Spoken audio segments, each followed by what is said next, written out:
How to delete stories on Facebook. Hey everyone, welcome back to our channel. In this video I will guide you through the steps on how you can delete stories on Facebook, so make sure to watch the video till the end.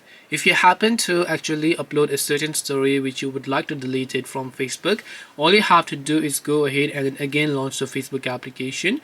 Right when you launch it, at the very top you'll find everyone's stories as well as your story written over here. So if it is your story, you'll find something called your story other than others. So you can select that certain story over here and then just tap the three dots option from the top right, and then here you'll find an option that says delete photo from the bottom. So you can tap the delete photo option. It will ask you to delete photo from your story, so of course we're going to just tap the delete option to delete that particular photo from our story. This way you should be able to go ahead and then basically delete photos or stories on Facebook. Hope this video was helpful. If you have got any questions, feel free to leave them down below. Thank you for watching and see you soon in the next video.